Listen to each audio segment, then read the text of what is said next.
नमस्कार साथियों, Nanak classes YouTube channel पे आप सभी साथियों का स्वागत, सत्कार, अभिनंदन। आज है 21 अप्रैल और 21 अप्रैल 2026 के जितने भी most important Rajasthan current affairs के क्वेश्चन बनते हैं, आज हम उनका डिस्कस करेंगे। पूरा वीडियो ध्यान से देखना और लास्ट में मैं आपको क्वेश्चन पूछूंगा जिनके जवाब आपको कमेंट बॉक्स में देने हैं। आज हम पढ़ेंगे डॉक्टर संदीप बख्शी UNIIM शाम के गुडविल एम्बेसडर बने हैं, राजस्थान पेट्रोजोन बालोतरा का त्रिपक्षीय समझौता और कायलाना झील world class eco tourism hub बनी। पूरी विस्तृत चर्चा करेंगे और साथ में शिव की डॉज और डेली सुजस अपडेट के साथ इस करंट की क्लास जो आने वाली RPSC और राज्य कर्मचारी चयन बोर्ड की कोई भी भर्ती है उन सब के लिए आपके लिए कारागार साबित होगी। तो करें स्टार्ट आज की क्लास।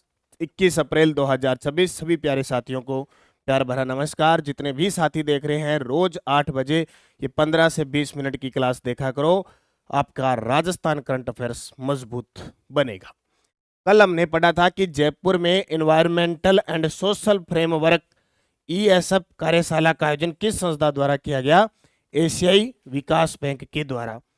रेत का टीला कृति के लिए राजस्थानी साहित्य अकादमी पुरस्कार 2026 मदन गोपाल लड्डा को मिला। मुख्यमंत्री मंगला पशु बीमा योजना के तहत किसी भी स्थिति में लास्ट ज्यादा से ज्यादा अधिकतम 40,000 रुपए दिए जा सकते हैं। राजस्थान विशुद्ध क्षेत्र संपत्ति हस्तांतरण विधेयक 2026 पारित करने वाला राजस्थान देश का दूसरा राज्य है। फर्स्ट है वो गुजरात है। फर्स्ट कौन सा है?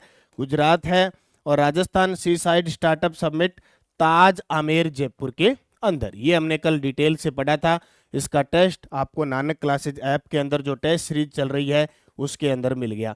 राजस्थान करंट अफेयर्स 2026 नाम से टेस्ट सीरीज ऐप में जाओगे, नानक क्लासेज ऐप में ऑल इन वन का मतलब है कि आपको डेली टेस्ट मिलता है, वीकली टेस्ट मिलता है, मंथली टेस्ट मिलता है, मंथली PDF आप प्रिंट निकाल सकते हो, मंथली टेस्ट और मंथली वीडियो।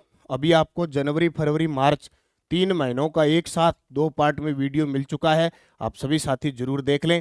और राष्ट्रीय अंतर्राष्ट्रीय करंट है वो प्रताप क्लासेस पे चलता है, रोज यूट्यूब पे क्लास आती है और टेस्ट मिल जाता है पूरे साल का करंट। अब करें स्टार्ट आज की क्लास।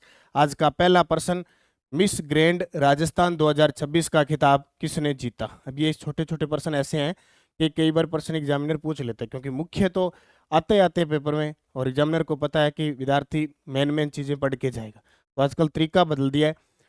मिस ग्रैंड राजस्थान 2026 का खिताब जीता मीनाक्षी छापोला ने। मीनाक्षी छापोला है ये जयपुर की, इन्होंने मिस ग्रैंड राजस्थान 2026 का खिताब जीता है। बस ज्यादा बातें, ज्यादा दिमाग नहीं लगाना। मीनाक्षी छापोला ने मिस ग्रैंड राजस्थान 2026 का खिताब जीता। ये मूल निवासी जयपुर की हैं।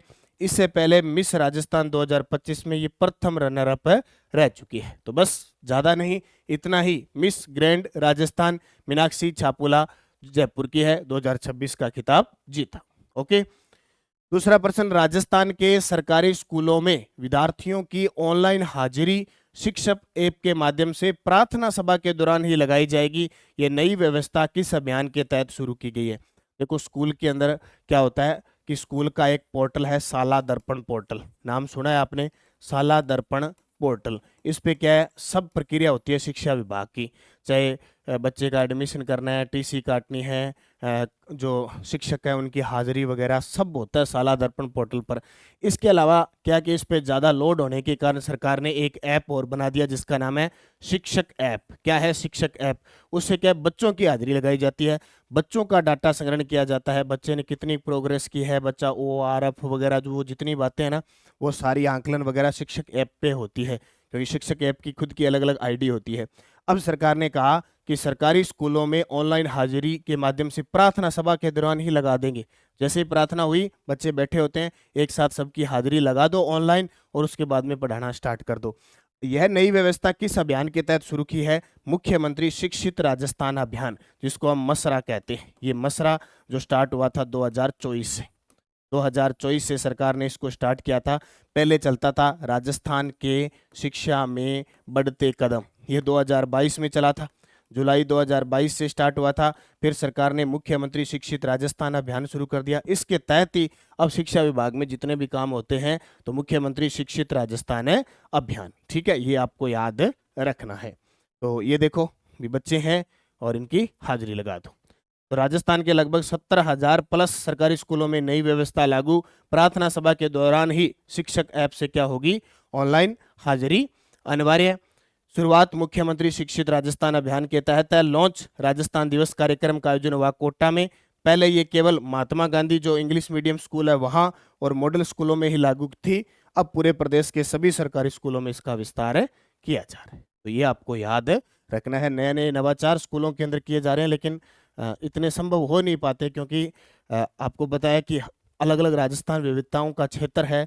बोली है या बोली तो हो लेकिन नेटवर्क का इतना विस्तार नहीं होता है, या ऐसी जगह होती है जहाँ बच्चे आते नहीं है या आते हैं तो जैसे मान लो 7:30 पर अभी स्कूल लगता है तो बच्चे आपको आते आते आते 9 बजा देते हैं। फिर उनके लिए दूध की व्यवस्था होती है, खाने की व्यवस्था होती है, खेलने की व्यवस्था होती है, इतने में 1 वापस बच जाता है।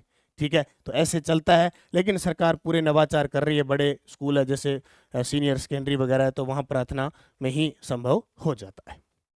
निम्न में से किस झील को world class eco tourism hub के रूप में विकसित किया जा रहा है? यहाँ मैं क्वेश्चन सिंपल कराऊंगा पहले समझने के लिए, फिर अपने सोमवार से शनिवार तक ये क्लास लेने के बाद संडे के दिन जो क्लास होती है ना वहाँ अपने विस्तार से कथन निरसर सत्य असत्य कथन पर विचार करो। क्योंकि हम शुरुआत करंट को पढ़ रहे हैं और शुरुआत में अगर बड़ा प्रश्न लेके चलेंगे ना तो हम बोर हो जाएंगे। इसलिए हमें बोर नहीं होना है, पहले करंट के प्रश्न को पढ़ना है, समझना है, फिर संडे के दिन जब हम टेस्ट देंगे तो बड़े विस्तार से उसको एक एक चीज पढ़ी हुई को 4-4 ऑप्शन में लेके उत्तर दे सकेंगे। तो निम्न में से किस झील को world class eco tourism hub के रूप में विकसित किया जा रहा है? कायलाना झील। कायलाना झील कहाँ पे है? जोधपुर में। कायलाना झील है जोधपुर के अंदर है। पिछोला झील उदयपुर के अंदर है जहाँ नटनी का चबूतरा है, और पिछोला झील में डबल टेकर झील है, डबल टेकर नाव चली है, ये जरूर याद रखना।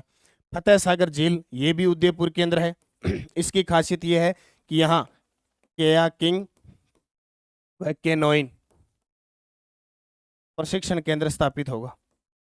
प्रशिक्षण केंद्र स्थापित होगा। नेहरू गार्डन है, यहाँ पे नेहरू गार्डन है, और एक दूरबीन भी है। ठीक है, सौर दूरबीन भी है। और पिछोला झील जहाँ सौर नाव चली थी वसुंधरा जी के समय, वो याद रखना। नक्की झील सिरोही के अंदर है, राजस्थान की सबसे ऊंची झील। ठीक है, ये याद रखना। तो ये जो कायलाना झील है उसको इस प्रकार देखो, ये वाटर वाला सिस्टम बनाएंगे, जिप लाइन बनाई जाएगी और कई तरह से विकसित किया जाएगा। तो कायलाना झील है जोधपुर में world class eco tourism hub के रूप में विकसित किया जा रहा है। सहयोग एशियन डेवलपमेंट बैंक एडीबी के सहयोग से दक्षिणी कोरिया और सिंगापुर के विशेषज्ञों के तहत, खास करके दक्षिणी कोरिया और सिंगापुर के विशेषज्ञ यहाँ काम करेंगे। और एशियन डेवलपमेंट बैंक है वहाँ फ्लोटिंग डेक, जिप लाइन और म्यूजिकल फाउंडेशन है, बर्ड वाचिंग टावर है, ये बनाएंगे। विशेषता झील के प्राकृतिक स्वरूप को सुरक्षित रखते हुए विकास करना है, और योजना एडीबी के 5वें चरण में इसको शामिल किया गया है। तो चर्चा में आ गई कौन सी? World class eco tourism hub के रूप में। कुछ दिन पहले ही महारो खेत, ठीक है, ये भी चर्चा में आया था जोधपुर का। महारो खेत एक पर्यटक के रूप में अभी जो वर्ल्ड क्लास मैगजीन है उसके अंदर इसको शामिल किया गया। टॉप देश के 3 टॉप में महारो खेत जोधपुर है, तो उसको भी याद रखना है। जयपुर नेशनल यूनिवर्सिटी जेएनयू के चांसलर डॉक्टर संदीप बख्शी को किस संस्था का गुडविल एम्बेसडर नियुक्त किया गया है? वेरी वेरी इंपॉर्टेंट है, चर्चित व्यक्तियों में इनका नाम आएगा। जयपुर नेशनल यूनिवर्सिटी के चांसलर डॉक्टर संदीप बख्शी को किस संस्था का गुडविल एम्बेसडर नियुक्त किया है? तो UNIIMSAM इसका नियुक्त किया गया है। ये आपके सामने है डॉक्टर संदीप बख्शी। तो जयपुर नेशनल यूनिवर्सिटी के चांसलर डॉक्टर संदीप बख्शी को अप्रैल 2026 में UNIIMSAM का गुडविल एम्बेसडर नियुक्त किया है, जो इस पद पर नियुक्त होने वाले भारत के पहले विश्वविद्यालय प्रमुख है। बहुत बड़ी बात है, तो चर्चा में आएगा, चाहे राष्ट्रीय स्तर का हो चाहे राजस्थान स्तर का करंट हो। अब ये UNIIMSAM क्या है? कुपोषण के विरुद्ध माइक्रो एल्गी स्पाइरुलिना के उपयोग के लिए अंतर सरकारी संस्थान है, जिन्हें इस प्रतिष्ठित संयुक्त राष्ट्रीय मान्यता प्रदान पद पर नियुक्त किया है। यानी ये जो संस्था है ये संयुक्त राष्ट्र संघ से मान्यता प्राप्त है और इन्हें गुडविल एम्बेसडर नियुक्त किया है। ठीक है, उद्देश्य क्या है, किसके लिए? वे कुपोषण से लड़ने और स्पाइरुलिना के उपयोग के लिए के माध्यम से पोषण सुरक्षा को बढ़ावा देने के लिए वैश्विक मिशन में काम करेंगे। MOU इस अवसर पर जयपुर नेशनल यूनिवर्सिटी और IIMSAM के बीच स्वास्थ्य, शिक्षा और अनुसंधान के लिए एक समझौता भी साइन किया गया। साथ में तो गुडविल एम्बेसडर नियुक्त किया गया, साथ में अपनी जो ये यूनिवर्सिटी है जयपुर नेशनल यूनिवर्सिटी और ये जो संस्था है इसके बीच एक समझौता भी हुआ, तो इंपॉर्टेंट बनेगा। निम्न में से कौन सा कथन असत्य है? ये लो जी, निम्न में से कौन सा कथन असत्य है? हरिदेव जोशी पत्रकारिता और जनसंचार विश्वविद्यालय और महाराजा सूरजमल ब्रज विश्वविद्यालय के बीच 18 अप्रैल 2026 को एमओयू हुआ, मेमोरेंडम ऑफ अंडरस्टैंडिंग, यानी राजस्थान के दो विश्वविद्यालय, एक जयपुर का एक भरतपुर का, इन दोनों के बीच हुआ। एमओयू का उद्देश्य अकादमिक आदान प्रदान और संयुक्त शोध गतिविधियां हैं, बिल्कुल सही है। एमओयू के तहत केवल विदेशी भाषा की सुविधा साझा की जाएगी, ये गलत है। यह एमओयू 3 वर्ष की अवधि के लिए प्रभावी है, ये भी सही है, ये गलत है। देखो थोड़ा सा, ये है महाराजा सूरजमल ब्रज विश्वविद्यालय जो भरतपुर के अंदर है, इसको जरूर याद रखना। और ये है हरिदेव जोशी पत्रकारिता विश्वविद्यालय जो कहाँ पे है? जयपुर के अंदर है। तो इनके बीच, दोनों के बीच साइन हुआ, किसके लिए? अकादमिक और शोध के लिए 3 वर्ष के लिए एमओयू हुआ। उद्देश्य अकादमिक आदान प्रदान, संयुक्त शोध गतिविधियां, सेमिनार, वर्कशॉप और प्रशिक्षण कार्यक्रम के लिए। संसाधन साझाकरण करेंगे, पुस्तकालय, प्रयोगशाला, मीडिया स्टूडियो, आईटी सुविधाएं। और हस्ताक्षर किसने किए? जो हरिदेव जोशी पत्रकारिता विश्वविद्यालय के कुलगुरु हैं प्रोफेसर NK पांडे, और महाराजा सूरजमल ब्रज विश्वविद्यालय के कुलगुरु है प्रोफेसर त्रिभुवन शर्मा, इनके बीच समझौता होता है। तो भाई ये याद रखना, इंपॉर्टेंट क्वेश्चन है। जब जब समझौते, चाहे राजीविका का हो, ADB का हो, विश्व बैंक का हो, वाटर सम्मेलन ऑस्ट्रेलिया के साथ हुआ, अभी वर्ल्ड समझौते के लिए राजस्थान सरकार जो सड़क निर्माण है उनके लिए हुआ, ADB ने कार्यशाला का जयपुर में आयोजन किया। तो ये कुछ इंपॉर्टेंट बातें आपको याद रखनी। ये लो जी, राजस्थान पेट्रो जोन जो कहाँ पे? बालोतरा में। एक प्रश्न तो ये है कि राजस्थान पेट्रो जोन की स्थापना कहाँ की गई है? बालोतरा में। ये त्रिपक्षीय समझौते में निम्न में से कौन सा शामिल नहीं है? हाल ही में त्रिपक्षीय समझौता हुआ, उसमें कौन कौन शामिल है? एक तो HPCL रिफाइनरी शामिल है, उद्योग व वाणिज्यिक विभाग शामिल है, और एक औद्योगिक इकाइयां शामिल है, पर्यटन विभाग शामिल नहीं है। लेकिन एक बहुत ही दुख की बात है, कल इस हमारी पचबदरा जो रिफाइनरी है उसमें कल आग लग गई। क्या लगी?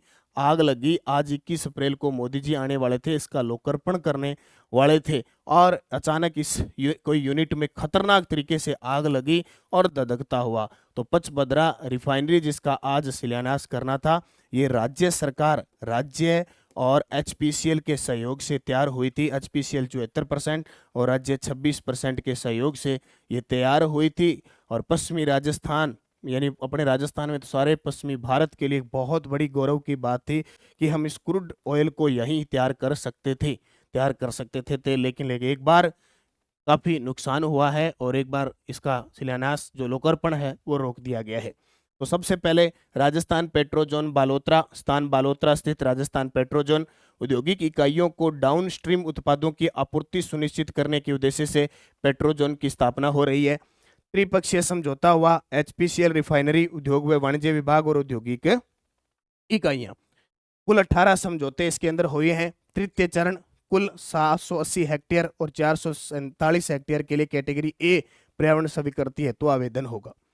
अब ये इंपॉर्टेंट है कि बालोतरा की पचबदरा रिफाइनरी में 20 अप्रैल 2026 को क्रूड डिस्टिलेशन यूनिट और वैक्यूम डिस्टिलेशन यूनिट में आग लगी थी। ये कोई यूनिट है, उसके अंदर खतरनाक तरीके से आग लगी और अचानक इसको फिर अब रोकना पड़ा, कोई इलाज नहीं है। इस पे काफी खर्चा आया, लगभग 79,000 करोड़ रुपए से ये तैयार हुई है, लगभग 79,000 करोड़ से।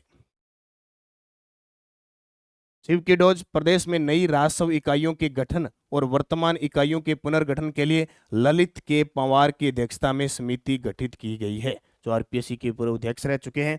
15-16 मार्च 2026 को राजस्थान इंटरनेशनल सेंटर में जयपुर रत्नम एक्सपो का आयोजन किया गया। राजस्थान राज्य विलेखागार बीकानेर द्वारा 17 से 19 मार्च 2026 को ज्वार कला केंद्र में विशेष प्रदर्शनी का आयोजन किया गया। पढ़ाई विद AI पहल का नवाचार टोंक जिले के सरकारी स्कूलों में शुरू किया गया। पढ़ाई विद AI पहल का नवाचार टोंक जिले के सरकारी स्कूलों में शुरू किया गया।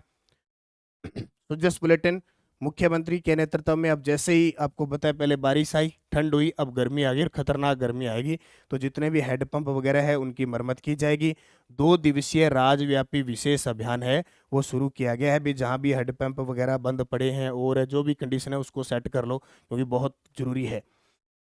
महात्मा ज्योतिबा फुले मंडी श्रमिक कल्याण योजना है। इसमें महात्मा ज्योतिबा फुले श्रमिक कल्याण योजना के अंतर्गत होता है प्रसूता योजना होती है, विवाह से संबंधित योजना होती है, खिलाड़ियों से संबंधित होती है, बच्चों की छात्रवृत्ति से संबंधित होती है। ये चीजें हमने एक दिन पूरा पढ़ा था। छात्रवृत्ति, मेधावी छात्र पुरस्कार योजना, विवाह सहायता, प्रसूति योजना, इसके अलावा चिकित्सा सहायता, ये हमने एक दिन कम से कम मैंने 5 योजना आपको बताई थी। और नानक क्लासेज की जो ये योजना व नीति वाली बुक है, एक पृष्ठ पर सारी मैंने श्रमिकों की इसके बारे में दे रखी है, तो आप जरूर अध्ययन करें। और राजस्थान संपर्क, ये 181 जरूर याद रखना, हेल्पलाइन नंबर, पंचायती राज विभाग के शासन सचिव। और जनगणना, मकान सूचीकरण और मकानों की गणना का कार्य 16 मई से 14 जून 2026 तक होगा।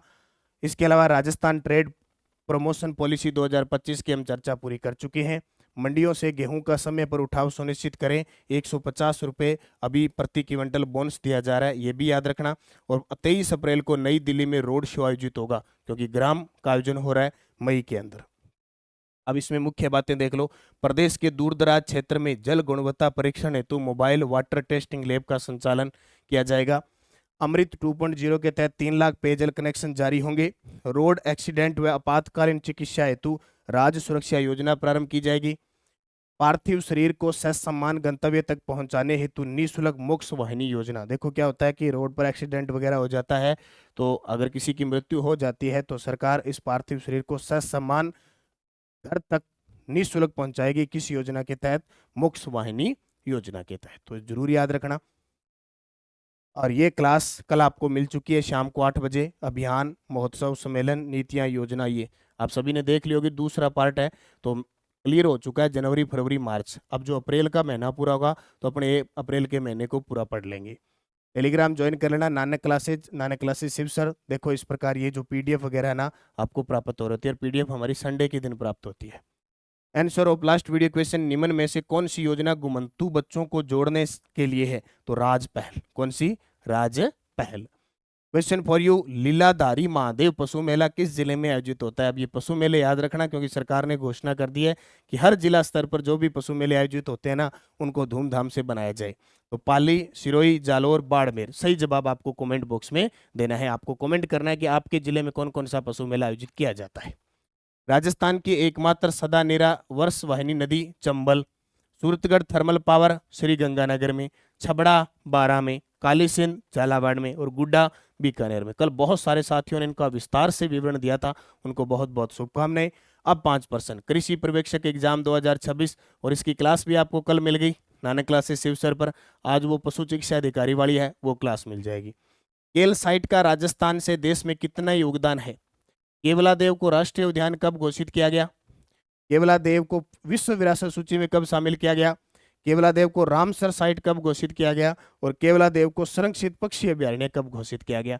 इन पांचों के जवाब आपको कमेंट बॉक्स में देने हैं। ये है आपका होमवर्क। क्या है? होमवर्क। सभी साथी अच्छे तरीके से आज आप टाइगर रिजर्व, राष्ट्रीय उद्यान और अभयारण्य, ये टॉपिक क्लियर करो। ज्योग्राफी में रोज का टास्क मिल जाता है ना, तो उस टास्क को किया करो। बाकी आप सब्जेक्ट पढ़ते हो और पढ़ते हो, पढ़ा करो, लेकिन जो मैंने यहाँ नेक्स्ट रोज में दे दिया ना उसको जरूर पढ़ो। आज अगर आप ज्योग्राफी में एक तो पूरे जितना भी वन और वन्य जीव वाला टॉपिक है ना, जैसे 40 कंजर्वेशन रिजर्व हो चुके हैं, 5 टाइगर रिजर्व है, 3 राष्ट्रीय उद्यान है, संरक्षित क्षेत्र है, वन्य जीव शुभंकर है, इनको आप पढ़ो। बार बार क्वेश्चन पेपर में आते हैं, तो आज का आपका है। और मुझे कमेंट करके बताओ कि किस किस ने तैयार किया आज, ठीक है। और हमारी द्विमासिक संग्रह जनवरी फरवरी बाजार में उपलब्ध है। जैसे अप्रैल पूरा होगा मार्च और अप्रैल की आ जाएगी। आर्थिक समीक्षा सभी साथियों के पास होनी चाहिए जरूर। करंट अफेयर्स 1.0 उपलब्ध है, 2.0 भी आपको जल्द मिल जाएगी, ठीक है। इसके अलावा सेकंड ग्रेड की टेस्ट सीरीज है, फर्स्ट ग्रेड की टेस्ट सीरीज है, PYQ है, प्रयोगशाला सहायक LDC वगैरह सारी टेस्ट सीरीज आपके लिए उपलब्ध है। तो निरंतरता से तैयारी करो, मेहनत करो। ये सुबह की क्लास मत छोड़ना, इससे आपको राजस्थान का पूरा अपडेट शिव की डोज के साथ, सुजस रिपोर्ट के साथ और अपडेट मिल जाती है। तो बने रहे नानक क्लासेस के साथ। धन्यवाद। जय हिंद, जय भारत, जय राजस्थान।